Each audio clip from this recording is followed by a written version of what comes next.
Alors dans cette vidéo, nous allons voir comment établir la matrice des raideurs en utilisant les coefficients d'influence. Donc je vais traiter cet exemple où j'ai trois masses identiques. Ils sont maintenus par quatre ressorts identiques également. Donc alors c'est quoi le principe d'abord? Donc je rappelle l'équation de mouvement. Donc la matrice M fois le vecteur accélération, ici il n'y a pas d'amortissement, plus K fois X égale les forces qui s'exercent sur mon système et qui vont générer ce déplacement. Alors, si je traite le problème en statique, ça veut dire je vais appliquer des forces constantes et je veux voir quels sont les déplacements au niveau des trois masses qui en résultent. Et donc, en statique, il n'y a pas de mouvement, donc l'accélération est nulle et j'obtiens l'équation K fois X égale à F. Alors, ce qu'on voudrait faire, c'est voir comment trouver la matrice K. Et là, on voit une idée toute simple.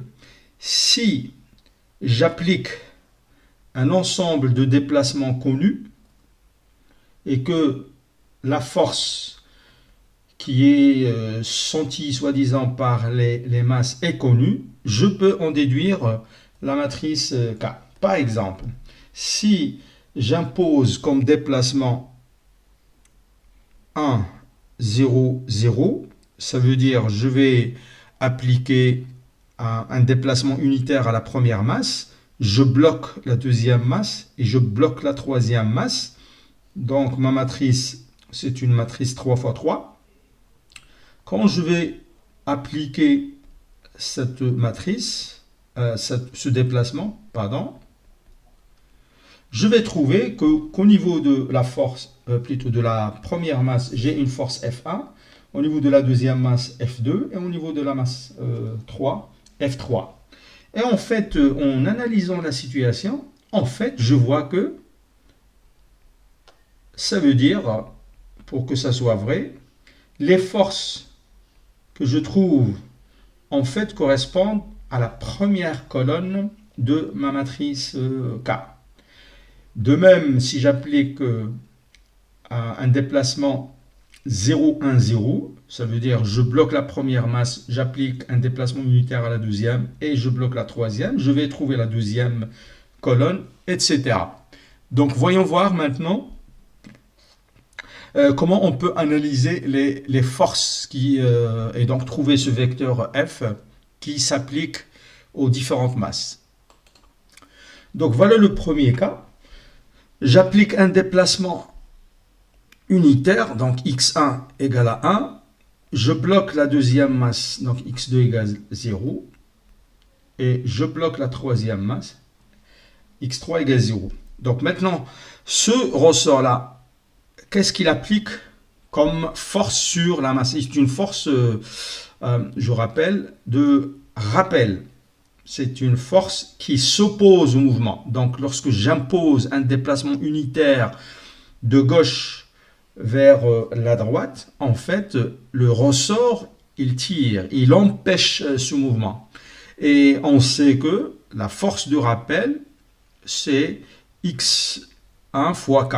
Or, x1 égale à 1, donc ça me donne k. Donc la première force appliquée par ce ressort, c'est k.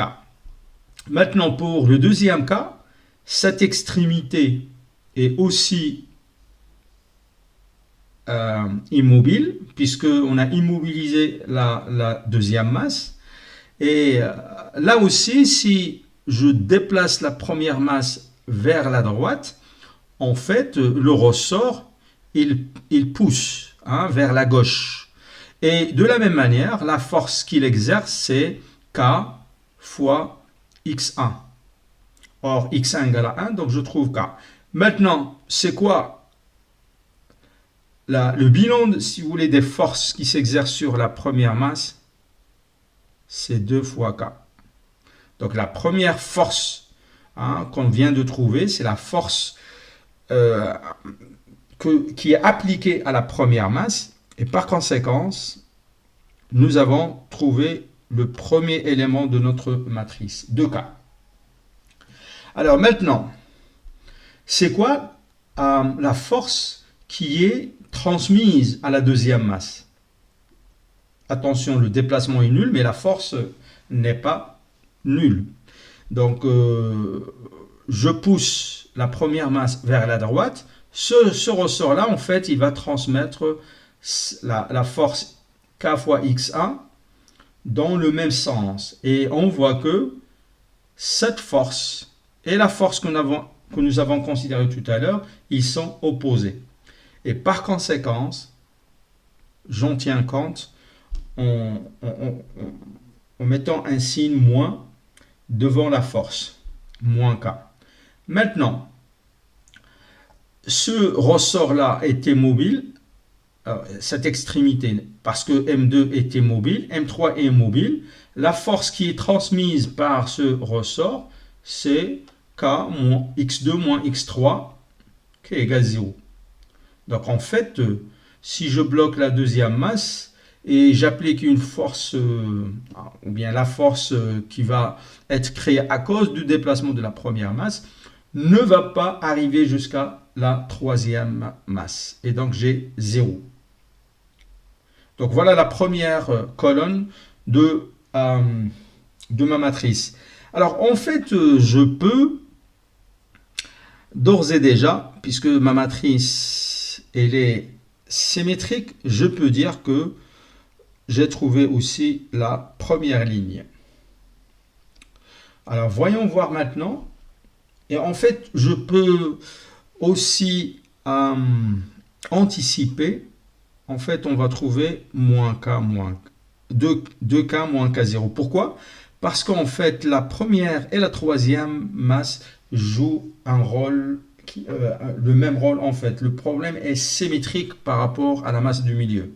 Okay? Si j'applique ou si j'avais appliqué un déplacement unitaire au niveau de la troisième masse, donc la première masse, il va se comporter exactement comme ce qu'a fait la troisième masse dans le premier cas. Et par conséquent, il n'y aura pas de force qui va arriver jusqu'à la troisième masse et cet élément va être 0. Ça, je le savais déjà parce que la matrice K est symétrique. Et puis, cette force, il va être la même en fait que ce que la deuxième masse a ressenti quand on a appliqué un déplacement unitaire à la première masse, etc. Mais en tout cas, et bien sûr, par symétrie, je trouve aussi cet élément. Il ne me reste plus qu'un seul élément. Mais voyons voir en fait si je continue le raisonnement sans tenir compte de la symétrie du problème. Alors maintenant, nous allons appliquer une force unitaire à la deuxième masse et nous allons bloquer la première et la troisième masse. On fait exactement le même raisonnement. Donc, on fait déplacer vers la droite la deuxième masse. Le ressort entre la première et la deuxième masse, il a son extrémité qui est immobile.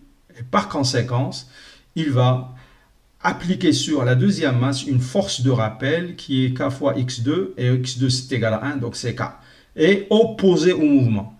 Ça veut dire qu'il va être dirigé de la droite vers la gauche. De même, ce ressort-là, il a son extrémité qui est fixe, et en comprimant en fait ce ressort-là, nous allons avoir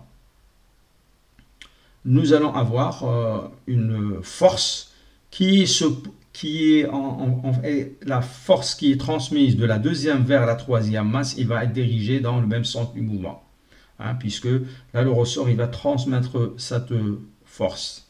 Et donc, sur le deuxième ressort, qu'est-ce que j'ai? J'ai une force de 2K.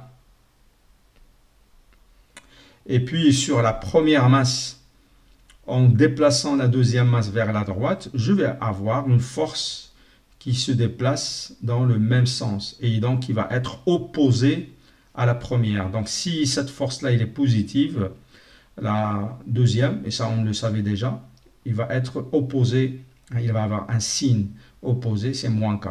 Et de la même manière, quand on va déplacer la deuxième masse vers la droite, on va avoir une force qui est aussi dirigée vers la droite et qui a comme valeur K fois x2 égale à 1, donc K. Et opposé à la force que nous avons considérée ici, et donc c'est moins K. Et puis par symétrie, on trouve moins K. OK? Et puis je peux faire le raisonnement sur la troisième masse. Donc si nous n'avons pas remarqué la symétrie du problème, on aurait pu faire le raisonnement suivant. Appliquons un déplacement unitaire à la troisième masse. Comme tout à l'heure, nous allons avoir ce ressort-là qui va s'opposer au mouvement et appliquer une force égale K fois x3, x3 égale à 1, donc K, dans le sens opposé. De même, ce ressort-là, il va essayer de ramener la masse 3 dans sa position d'origine et par conséquent, il va pousser vers la gauche. Et toujours, la force, c'est K fois x3, x3 égale à 1, donc c'est K. Et la somme des deux, c'est 2K. Voilà. Cette masse-là, il va subir une force qui est dans le même sens que le mouvement et donc opposée à la force de K que nous avons trouvée, donc moins K. Et la première masse n'est pas affectée par le déplacement de la troisième masse. Et donc voilà comment on obtient la matrice des raideurs en utilisant les coefficients d'influence.